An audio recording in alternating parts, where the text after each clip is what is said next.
आज हम यहाँ पे डिस्कस करने वाले हैं अपनी यूनिट फर्स्ट का लेक्चर सेकंड। जो हमारा टॉपिक यहाँ पे रहेगा एरर्स, जिसको हिंदी में हम यहाँ पे कहते हैं त्रुटियाँ, या जनरली भाषा में हम कहें तो गलतियाँ। कुछ ऐसी गलती हमसे हुई जिसकी वजह से हमारे किसी वर्क में क्या हुई, यहाँ पे एरर यहाँ पे आ गई। अब देखिए यहाँ पर जो एरर हम स्टडी कर रहे हैं, एक तरह से हम कह सकते हैं हमारे जो फार्मास्यूटिकल प्रोडक्ट होते हैं उसके अंदर, या कुछ केमिकल जिनका यूज़ करके हम कोई प्रोडक्ट कोई सामान एक तरह से बना रहे हैं, तो उनकी वेटिंग वगैरह में उसमें किसी तरह से सीधा कहें जो हमारी एरर्स होती हैं, कुछ हमारी ऐसी त्रुटियां होती हैं, कुछ ऐसी गलतियां होती हैं जो हमसे हो जाती हैं। अब ये डिफरेंट फील्ड में हो सकती हैं, डिफरेंट इसकी सोर्सेज होती हैं, यानी कि डिफरेंट टाइप्स की भी हमारी होती हैं। किस तरह से कितने टाइप्स की कैसे ये हो सकती हैं, पूरी को ही फुल डिटेल में यहाँ पे डिस्कस हम करने वाले हैं। तो चलिए यहाँ पे डिस्कस कर लेते हैं एरर्स हमारी क्या होती है, मीन्स हमारी त्रुटियाँ। चलिए फर्स्ट हम देखेंगे यहाँ पे डेफिनेशन एरर्स की त्रुटियाँ हमारी क्या होती हैं। तो चलिए देख लेते हैं। एरर्स डिनोटेड, एरर्स एक तरह से डिनोटेड यानी प्रदर्शित करती हैं the different between measures and true value. तो देखिए आपको 2 पॉइंट यहाँ पे अच्छे समझने होंगे, जिसके बाद में आपको सारे टॉपिक यहाँ पे समझ में आएगा, जिसके ऊपर पूरा ही बेस्ड यहाँ पे ये रहने वाला है। देखिए एक तो होती है हमारी ट्रू वैल्यू। ट्रू वैल्यू हमारी क्या होती है, जो एक तरह से मान लीजिए हमें कोई प्रोडक्ट बनाना है तो हमें पहले से पता है भाई इसकी वैल्यू इतनी है और इतनी यहाँ पे ये आनी चाहिए। नेक्स्ट हमारी होती है मेजर्ड वैल्यू, यानी जिसको हम मेज़र करेंगे। कोई प्रोडक्ट हमने बनाया तो उसके बाद हम मेज़र करते हैं इसकी वैल्यू कितनी है, तो उसकी वैल्यू अगर उसके बराबर आ रही है तो हमारा प्रोडक्ट सही है। देन उससे बिल्कुल हल्की बोर्ड जैसे पॉइंट वगैरह में क्या होती है कम आती है तो भी हमारी सही है।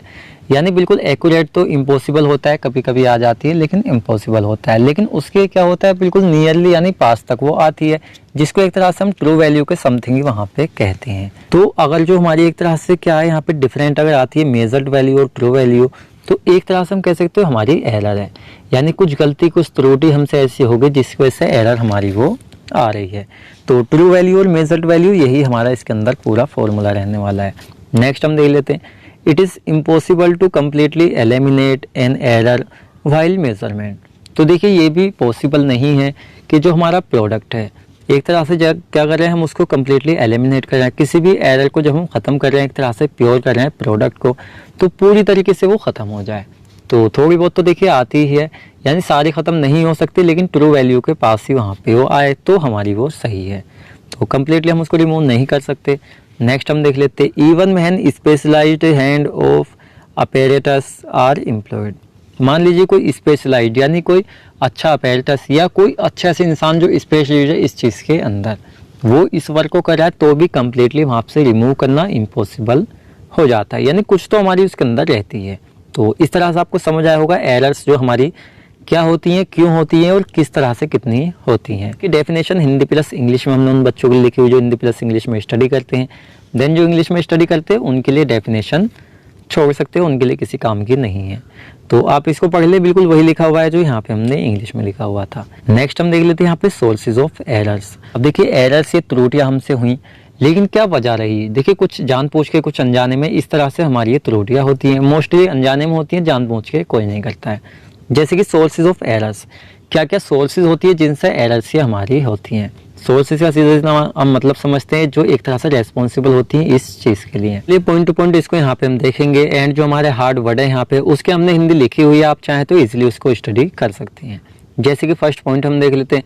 Waiting an object displaces some amount of air from the area occupied by the substances on the balance. तो सीधा सीधा आप ऐसे समझिए आप किसी तराजू, अब देखिए तराजू यहाँ पे वो नहीं है बड़े वाला तराजू, आप सोच लें। आपने देखा है ना जो एक तरह से लैब्स वगैरह होती हैं उसमें जो केमिकल्स वगैरह आप वेट करते हैं तो बहुत ही मतलब मिनिमम रीडिंग भी वो आपको देते हैं, यानी उसी की यहाँ पे हम बात कर रहे हैं बिल्कुल। तो क्या होता है जब हम उससे वेट करते हैं किसी भी ऑब्जेक्ट को, ऑब्जेक्ट से यहाँ पे मतलब है किसी केमिकल पाउडर्स वगैरह को क्या कर रहे हैं जब हम वहाँ पे तोल रहे हैं उसको, तो डिप्लेसी एक तरह से उसी स्थान से जिस स्थान पे क्या कर रहे हैं हम उसको वहाँ पे तोल रहे हैं। तो बहुत ही क्लियरली यानी बहुत ही मिनिमम छोटी वेटिंग यहाँ पे हम कर रहे हैं। तो some amount of air from the area, जिस एरिया पे क्या कर रहे हैं हम उस अमाउंट को तोल रहे हैं। मान लीजिए उस एरिया पे थोड़ी हवा कमा हो जाए, थोड़ी सी हवा आके आपके उसके अंदर जमा हो जाए उस प्रोडक्ट के ऊपर जिसको आप एक तरह से वेट कर रहे हैं, तो यहाँ पे क्या कर देगी उसके बैलेंस से एक तरह से उसको थोड़ा गड़बड़ कर देगी, यानी उस वेट के साथ में एयर भी आपकी वो तुल जाती है, जो बाद में जब आप उसको मेज़र करते हैं तो वहाँ पे जाके एरर आपकी आ सकती है। तो देखिए बहुत ही शॉर्ट एयर की बात कर रहे हैं हम, आप बड़े पे ना सोचें वरना आप सोचें कहाँ से एयर आ गई। तो क्या होता है जब बिल्कुल हम ट्रू वैल्यू लेते हैं, किसी भी चीज़ को मेज़र करते हैं बिल्कुल पॉइंट टू पॉइंट, तो थोड़ी सी एयर वहाँ पे अगर उसके अंदर आ जाए, उसका जो एक तरह से कह सकते हैं ना, जो उसका वेट है, हवा का वेट होता है, अगर वो वहाँ पे आ रही है तो वो भी यहाँ पे एरर ला सकती है। नेक्स्ट हम देख लेते हैं sometimes even standards weight error. और कभी कभी क्या होता है जो हमारा स्टैंडर्ड वेट ट्रू वैल्यू होती है उसमें भी यहाँ पे एक तरह से एरर जो हमारी आ सकती है। नेक्स्ट हम देख लेते हैं fluctuations of scale reading up और डाउन ड्यू टू एयर। तो देखिए क्या होता है, फ्लक्चुएशन का सीधा मीन्स होता है अस्थिरता। अब किसी भी आप मान लीजिए आपके पास स्केल है जिससे आप क्या कर रहे हैं, किसी को पॉइंट टू पॉइंट बिल्कुल वैल्यू आप उसकी ले रहे हैं, तो उस वो जो स्केल है आपका थोड़ी से हवा के बहाव से क्या हो सकता है, मतलब थोड़ा सा ऊपर और नीचे भी आपका हो सकता है, तो इसमें भी आपकी एरर आ सकती है। नेक्स्ट हम देख लेते हैं friction in the moving particles disturbing the scale equilibrium. तो क्या होता है, फ्रिक्शन का सीधा मीन्स होता है यहाँ पे घर्षण। इन दी मूविंग पार्टिकल, जो हमारे गतिमान कण हैं, कुछ हमारे ऐसे गतिमान कण हैं जो एक तरह से घर्षण जिन पर लग रहा है वो एक तरह से डिस्टर्बिंग द स्केल इक्विलिब्रियम, वो भी एक तरह से क्या कर सकते हैं, यहाँ पे डिस्टर्बिंग कर सकते हैं किस चीज़ को, स्केल इक्विलिब्रियम यानी स्केल के संतुलन के, यानी जो हमारे गतिमान पार्टिकल्स होते हैं। नेक्स्ट हम देख लेते हैं iron components are affected by the magnetic field. तो आपने देखा है जो हमारे आयरन के क्या होते हैं, एक तरह से कंपोनेंट्स होते हैं जिसके एक तरह से हम घटक कह सकते हैं। जब ये क्या जाते हैं मैग्नेटिक फील्ड यानी चुंबकीय फील्ड में जाते हैं तो क्या होता है, ये हमारे थोड़े से वहाँ पे मतलब अफेक्टेड हो सकते हैं। तो इस तरह से हम कह सकते हैं थोड़ी चीज़ें हमारी एरर यहाँ पे ला सकती हैं, लेकिन ये एरर हमारी बिल्कुल ट्रू वैल्यू के लिए है। छोटी मोटी जैसे बड़े चीज़ों में अगर हम देखें तो हल्के फुल्के वेट से कोई फर्क वहाँ पे नहीं पड़ता है। नेक्स्ट हम देख लेते हैं atmospheric moistures condenses on the cold item significantly affecting waiting. जो हमारे एटमॉस्फेरिक मॉइस्चर यानी हमारी जो वायुमंडलीय नमी होती है, वायुमंडल में आप देखें जो ओस वगैरह पड़ती है, तो वायुमंडल में जो हमारी नमी होती है कंडे एक तरह से संघनित हम इसको कह सकते हैं ऑन द कोल्ड आइटम। जो हमारे कोल्ड आइटम्स होते हैं जैसे ठंडे हमारे आइटम होते हैं जो एक तरह से पिघलते वगैरह हैं, उनकी बात यहाँ पे कर रहे हैं, तो सिग्निफिकेंटली अफेक्टेड हो सकते हैं यहाँ पे वेटिंग से, यानी जो नमी है वो आके जमा हो जाएगी किस चीज़ के ऊपर, कुछ मतलब हमारे जो सब्सटेंस जिसको हम वेट कर रहे हैं उसके ऊपर, तो उस नमी की वजह से क्या हो सकता है उसकी जो वेटिंग है वहाँ पे थोड़ा डिस्टर्बेंस वहाँ पे हो सकता है। तो देखिए बहुत ही माइनर एक तरह से हम कैसे बहुत ही सूक्ष्म तरीके से हम इन एरर को देख रहे थे, तो आप थोड़ा डीपली ना लेके वही इतनी चीज़ों से क्या हो रहा है, जब हमें ट्रू वैल्यू लेनी होती है तो थोड़ी सी एयर भी वहाँ पे अफेक्टेड उसको कर सकती है। नेक्स्ट हम इसका पॉइंट देख लेते हैं vibration caused by passing train और vehicles also affected the weighting. मान लीजिए आप कहीं पर वेटिंग कर रहे हैं ऐसी जगह पे जहाँ पे या तो ट्रैफिक बहुत ज़्यादा है, या आप कह सकते हैं कोई ट्रेन रेलवे स्टेशन वहाँ पर है, तो ट्रेन वगैरह आती है वहाँ की जगह थोड़ी हिलती है, या ट्रैफिक व्हीकल्स वगैरह, तो उनसे क्या होता है अफेक्ट हो रहा है, हिलने झुलने से भी क्या हो सकता है हमारी जो हो सकती है। नेक्स्ट हम देख लेते हैं point 8 moistures from weight item में एवापोरेटेड व्हाइल वेटिंग।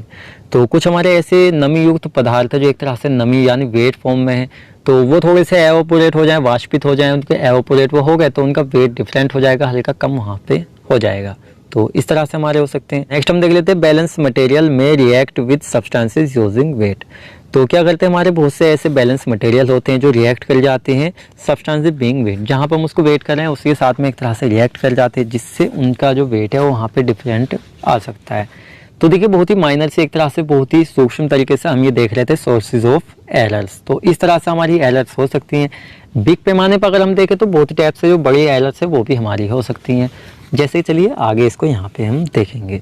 तो गाइस आपको टोटली यहाँ पे समझ आया होगा क्या हमारी क्या होती है एरर्स होती हैं और कौन कौन से ऐसी सोर्सेज होती हैं जिसकी वजह से एरर्स हमारी हो सकती हैं। सीधा इसको 2 लाइन्स में हम कहें तो मान लीजिए जो हमारी जैसे हमने पीछे आपको बताया ट्रू वैल्यू, तो देखिए ट्रू वैल्यू को हम स्टैंडर्ड वैल्यू और साथ में एक्चुअल वैल्यू भी कहते हैं। मान लीजिए कोई हमने ऐसा एक्सपेरिमेंट किया था एक जो अच्छी कंडीशन में था जिसका रिजल्ट बिल्कुल हमारा एक्यूरेट आया, तो उसी को यहाँ पे स्टैंडर्ड वैल्यू या हम यहाँ पे ट्रू वैल्यू कहते हैं। और फिर उसी के अकॉर्डिंग जब उसी से रिलेटेड हम प्रोडक्ट बनाते हैं तो उसकी रीडिंग बिल्कुल उससे रिलेटेड हम चेक करते हैं। तो अगर बिल्कुल सिमिलर आ रही है तो हमारा अच्छा है, सिमिलर से थोड़ी कम आ रही है तो भी अच्छा है, थोड़ी सी कम आ रही है तो भी अच्छा है, थोड़ा सा ज़्यादा डिफरेंट वहाँ पे हो रहा है ट्रू वैल्यू में और साथ ही में मेजर्ड वैल्यू में, तो वहाँ पे एक तरह से कह सकते हैं प्रोडक्ट में एरर्स हमारी शो हो सकती है। तो उसी के चलिए टाइप यहाँ पे हम देख लेते हैं कितने टाइप्स की हमारी एरर्स होती है। टाइप्स ऑफ एरर्स, तो देखिए टॉपिक आपका इंपॉर्टेंट है तो आपको पूरा टॉपिक देखना है, यानी एरर्स, इम्प्योरिटीज और लिमिट टेस्ट। यूनिट फर्स्ट में हमारे कुछ ऐसे टॉपिक हैं जो मोस्टली देखा जाए तो हर बार आपसे पूछे जाते हैं, यानी चेंज कर करके पूछे जा सकते हैं और मोस्टली आपसे इसमें से 2 भी पूछे जा सकते हैं। तो इम्पोर्टेंट टॉपिक है, पूरा ही आपको देखना है। चलिए, कितने टाइप्स की हमारी एरर्स होती हैं। फर्स्ट हमारी होती है डिटर्मिनेट एरर्स, यानी ऐसी एरर्स जिसको हम डिटर्मिनेट कर सकते हैं, यानी देखा जाए तो ये हमारी अपनी ही मिस्टेक से यहाँ पे ये होती है, जिसको यहाँ पे एक तरह से सिस्टमिक एरर्स भी हम यहाँ पे कह सकते हैं, सिस्टमेटिक एरर्स। नेक्स्ट हमारी होती है यहाँ पे इंटरमिनेट एरर्स, जो एक तरह से जिसका रीज़न हमें नहीं पता होता है। रैंडम एरर जिसको हम कहते हैं, रैंडम यानी अचानक से, यानी वर्क हम ही कर रहे थे, एरर हो भी गई, हमें पता भी नहीं चला, इस एरर के अंडर में आती है। लास्ट हमारी आएगी यहाँ पे ग्रोस एरर्स, यानी ये एरर जो होती है ग्रोस एरर्स, ये हमारी अलग ही पता चल जाता है। सकते हमारी दोनों ये जो हमारी एरर्स हैं, डिटर्मिनेट और इनडिटर्मिनेट, इन दोनों का कॉम्बिनेशन मिला के एक तरह दोनों की वैल्यू एक साथ करके जो ग्रोस एरर्स है वो हमारी यहाँ पे आती है। तो चलिए फर्स्ट हम देख लेते हैं डिटर्मिनेट एरर्स, जिसको हिंदी में यहाँ पे व्यक्तिगत एरर्स भी हम यानी त्रुटियां कहते हैं। देखिए ये एरर्स जो है इसको हम यहाँ पे सिस्टमेटिक एरर्स भी कहते हैं, क्योंकि ये जो है हमारी ही बाय मिस्टेक, हमारी ही गलती से यहाँ पे होती है। जैसे कि चलिए इसके अंदर पॉइंट टू पॉइंट हम देख लेते हैं। दिस एरर इज कॉन्स्टेंट और changes slightly bye constant faulty during the analysis. सीधा सीधा आप ऐसे समझिए, आप किस चीज़ का वेट कर रहे हैं, या आप एग्जांपल ले लीजिए, कोई आपके पास स्केल है, आप क्या करें, एक तरह से उसकी रीडिंग ले रहे हैं, तो रीडिंग लेने में आपसे गलती हो जाए, या तो आपका पैमाना गलत हो, कहीं से टूटा हुआ है, इस वजह से टाइम ने या ध्यान नहीं दिया, कुछ ऐसी गलतियां आपसे खुद ही हो सकती हैं उसको एनालिसिस विश्लेषण करने में, जिसमें आपकी एरर्स यहाँ। देन ये जो हमारी एरर्स है जिसके यहाँ पे हम स्टडी कर रहे हैं, देखिए हम यहाँ पे कर रहे हैं फार्मेसी के पर्पज से, यानी फार्मास्यूटिकल इंडस्ट्री या हम जो लैब वगैरह में कोई एक्सपेरिमेंट करते हैं उनके अंदर हमारी ये एरर्स आएंगी। अब ऐसे तो गलती हमारे जर्नल लाइफ के बहुत काम होते हैं जिनमें गलतियाँ त्रुटियाँ होती हैं, लेकिन यहाँ पे हम ओनली फार्मास्यूटिकल इंडस्ट्री यानी फार्मेसी के बेस से इसको स्टडी कर रहे हैं। जैसे एरर इन टाइट्रेशन, जैसे हम टाइट्रेशन की हमारी प्रोसेस है, आपने बहुत ही अच्छे से पढ़ा होगा, 11th-12th में बहुत ही अच्छे से पढ़ते आ रहे हैं आप।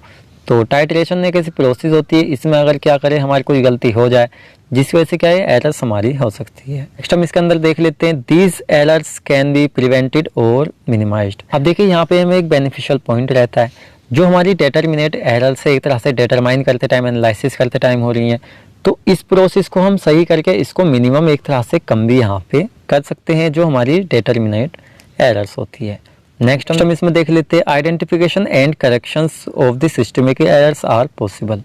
तो देखिए पहली बात तो ये कि ये एरर्स हमसे हुई है, तो हम दोबारा इसका आइडेंटिफिकेशन अच्छे से करें, हमने कैसे किसको वर्क को किया है, तो हम इसको इजीली आइडेंटिफाई भी कर सकते हैं।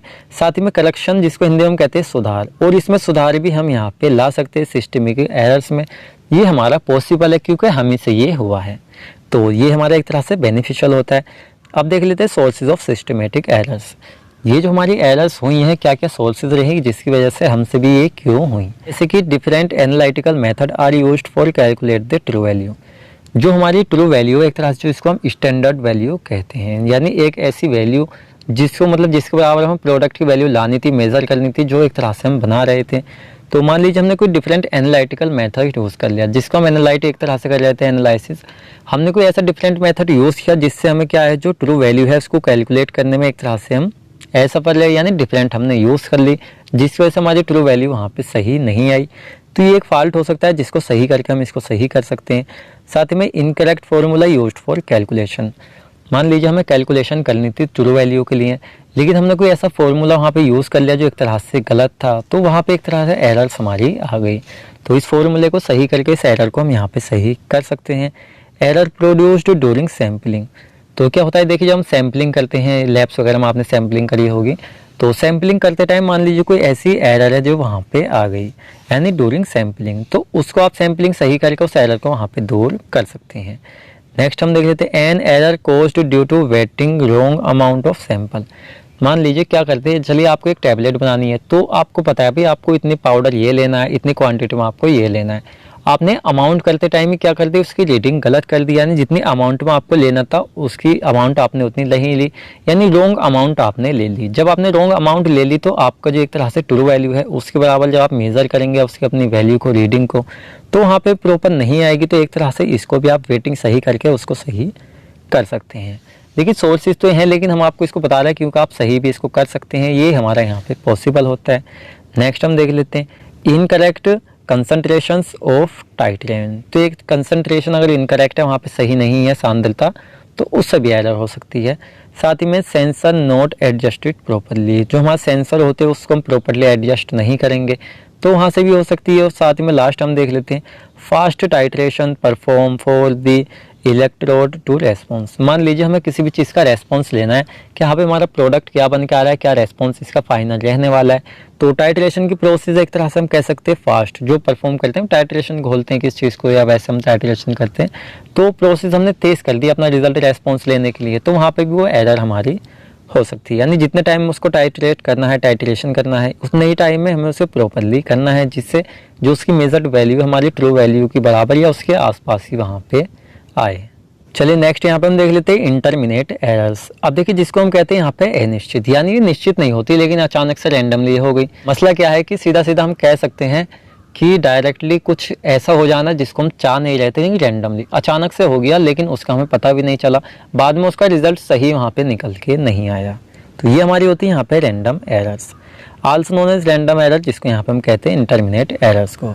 इसके अंदर नेक्स्ट पॉइंट हम देख लेते हैं, this error is unpredictably and difficult to identify. देखिए इंटरमिनेट एरर जो है अचानक से हुई है। अब एक तो ऐसी अचानक कुछ मतलब एरर हमारी हुई जिसको हमने सही कर लिया, एक हमारी जो अचानक से हो गई, यानी हो गई और ये खूब बड़ी वहाँ पे हो गई, भाई अब सही होनी थोड़ी डिफ़िकल्ट हो गई। तो ये अप्रत्याशित होती है, एक तरह से कह सकते हैं इनप्रिडिक्टेबल होती है, साथ ही में डिफ़िकल्ट होती है आइडेंटिफाई। इसको आइडेंटिफाई करना भी डिफ़िकल्ट होता है क्योंकि अचानक से हुई है, जानबूझ के हुई तो उसको हम पता कर सकते हैं। अब हम देख लेते हैं यहाँ पे सोर्सेज। तो क्या क्या ऐसी सोर्सेज थी जिसकी वजह से हमारी रैंडम एरर हुई, जैसे कि सैम्पलिंग हैंडल्ड इम्प्रॉपरली। जब हम सैंपल ले रहे थे किस चीज़ की, उसको प्रॉपरली हैंडल करना था हमें, लेकिन हमारा ध्यान कहीं और था, हमने उसको प्रॉपरली हैंडल वहाँ पे नहीं किया। साथ में इनप्रोप्रिएट इक्विपमेंट, मान लीजिए कोई इक्विपमेंट जो हमें लेना था या उसका यूज़ करना था वो हमें सही तरीके से उसका नहीं हुआ। एग्जांपल देख लेते हैं, a balance of low resolutions और लो ग्रेड ग्लासवेयर। हमने लो ग्रेड की या लो रिजोल्यूशन की ग्लासवेयर यूज़ की जो एक तरह से जिनका रिजल्ट अच्छा नहीं था, या कह सकते हैं मतलब हमसे रैंडमली उसमें हो गया। Next presence of bubbles in burette, जो हमारी ब्यूरेट होती है उसमें बबल्स गुब्बारे व बुलबुले वगैरह होते हैं, तो उनकी प्रेजेंट की वजह से भी क्या हो जाता है, एक तरह से हमारी जो प्रॉपर वैल्यू वहाँ पे नहीं आती, यानी एरर हो जाती है। नेक्स्ट हम देख लेते हैं improper rising after each sampling. कोई भी हम सैम्पलिंग कर रहे हैं तो उसमें कुछ हमारा घोलना है हमें, तो प्रॉपर तरीके से राइजिंग यानी घुला हुआ ना होना, तो ये भी हमारा हो सकता है। लेस ट्रेंड ऑपरेटर्स, तो देखिए लेस ट्रेंड यानी अनुभवी, ऑपरेटर यानी वर्कर। कुछ ऐसे वर्कर हमने काम में लगाए हुए हैं जिस तरह से उनको पूरा अनुभव नहीं है, उनने बाई चांस कहीं पे गलती कर दी जिनका उन्हें खुद भी पता नहीं चला, यानी कम ट्रेंड। नेक्स्ट हमारा था fluctuations in environmental conditions like. तो देखिए क्या होता है, यानी फ्लक्चुएशन सीधा सीधा मतलब आप ऐसे समझिए जो हमारा इन्वायरमेंट उसमें टेम्परेचर, ह्यूमिडिटी, एयर, गैस, कुछ ऐसी चीज़ें होती है जिनमें अचानक से रैंडमली ये चीज़ें हो सकती हैं। यानी कुछ चीज़ें जो रिएक्ट अचानक से कर सकती है इन्वायरमेंटल, जो हमारे ह्यूमिडिटी, टेम्परेचर वगैरह होता है उसके साथ में या उसकी वजह से। तो देखिए ये हमारी कुछ रैंडम एरर थी जो अचानक से मतलब हो जाती हैं, जिनका हमें पता भी यहाँ पे नहीं चलता है। यहाँ पे थर्ड हम देख लेते हैं ग्रॉस एरर्स, जिसको हम कहते हैं यहाँ पे सकल त्रुटियाँ। तो आई थिंक 11 या 12th में आपका ये फिजिक्स में है शायद, जो त्रुटियाँ हम स्टडी करते हैं वहाँ डिटेल में, तो आपने वहाँ बहुत ही अच्छे से स्टडी करी भी होंगी। यहाँ थोड़ा सा हम इसको डिटेल में देख रहे हैं। तो देखिए एक तो हमारी क्या है इंटरमीडिएट, एक तरह से सॉरी यहाँ पे हमारी डिटरमिनेट एरर और इंटरमिनेट एरर, तो टू टाइप के एरर हमने पढ़ी, उन दोनों को मिला के हमारी ये वाली होती है, यानी उनकी रीडिंग हल्की बहुत कम आती है जिसको हम सही कर सकते हैं या सही नहीं कर सकते हैं। ये हमारी होती है यहाँ पे ग्रॉस एरर्स, यानी एक तरह से इसकी स्पेशलिटी ये होती है इसकी रीडिंग बहुत ही ज़्यादा डिफरेंट आती है, यानी कुछ ज़्यादा ही डिफरेंट आएगी। मान लीजिए 20 है तो जो हमारी ट्रू वैल्यू 20 है, तो हमारी जो यहाँ पर आएगी मेजर्ड वैल्यू सीधी 10 आएगी, यानी काफ़ी ज़्यादा डिफरेंट इसमें देखने को मिल सकता है, जिससे हम इजीली पता लगा सकते हैं हमारी जो ग्रॉस एरर्स है वो यहाँ पे हो चुकी है। चलिए इसके अंदर देख लेते हैं, these errors are combinations of both systematic and random errors. तो हमारी जो यहाँ पे हमारी सिस्टमेटिक और रैंडम एरर हैं, दोनों का कॉम्बिनेशन मिला के दोनों की रीडिंग ज़्यादा ही गलत होने के बाद हमारी यहाँ पे ग्रॉस एरर्स निकल के आती है, यानी उन दोनों का कॉम्बिनेशन होता है। इसके अंदर देख लेते हैं, they are result of big mistake made during analysis and can be identify easily. तो ये हमारी जो एक तरह से हम कह सकते हैं ये हमारा जो रिजल्ट होता है ये होता है बिग मिस्टेक का। मान लीजिए वो कोई बड़ी गलती, कोई बड़ी एरर हमसे हो गई है, तो हमारी ये आएगी, और साथ ही में जैसे मेड ड्यूरिंग एनालिसिस, हम किस चीज़ को एनालिसिस कर रहे थे उसके दौरान ही हमारी हो गई, साथ में कैन बी आइडेंटिफाई इजीली, यानी आइडेंटिफाई भी हम इसको इजीली कर सकते हैं। Gross errors are also termed as avoidable mistake, और ये ऐसी मिस्टेक होती है जिसको हम अवॉइड नहीं कर सकते। अवॉइड करेंगे तो पूरा ही प्रोडक्ट हमारा वहाँ पे ख़राब हो जाएगा, यानी अनडिज़ायरेबल प्रोडक्ट हमारा बन के वहाँ पे आएगा। फिर यहाँ पे देख लीजिए जैसे नोटेशन मिस्टेक, संकेचन, एक तरह से कैलकुलेशन एरर्स, जो हम कैलकुलेशन कर रहे थे उसमें हमारी एरर्स आ गई, सही से नहीं हुई। रॉन्ग सैंपल साइज, जो हमारे सैंपल साइजेस लेने थे हमने रॉन्ग ले लिए। मिसअंडरस्टैंडिंग इन इंस्ट्रूमेंट ऑपरेशन, मिसअंडरस्टैंडिंग हमें हो गई, या ट्रांसक्रिप्शन एरर्स। तो ये हमारी कुछ ऐसी एरर्स है जिसकी वजह से हमारी रैंडम एरर यहाँ पे हो सकती है। एक पॉइंट हम इसमें ऐसा भी देखेंगे जिसको एक तरह से अप्लाई करके इन एरर्स को हम एक तरह से कम यहाँ पे कर सकते हैं। जैसे proper training and care from analyst can minimize these errors by removing the sources. तो एक तरह से सीधा सीधा हम कहें जो हमारे एनालिस्ट होते हैं तो प्रॉपर ट्रेनिंग, उनको प्रॉपर ट्रेनिंग यहाँ पे होनी चाहिए जिससे कि अच्छी तरीके से अपना वर्क वो कर सकें। साथ ही में जो हमारी एक तरह से सोर्सेज है जिनकी वजह से एरर्स हो रही हैं तो वो प्रॉपर ट्रेनिंग उनके पास है तो इनको रिड्यूस करके कम कर सके। ये जो हमारी एक तरह से एरर्स है, ग्रॉस एरर्स, इसको यहाँ पे कम कर सकते हैं। तो ये हमारा सीधा सीधा यहाँ पे एरर्स थी। आपका जो टॉपिक है यहाँ पे कंप्लीट हो जाता है। तो मिलते हैं जल्दी ही आपसे नेक्स्ट वीडियो लेक्चर में।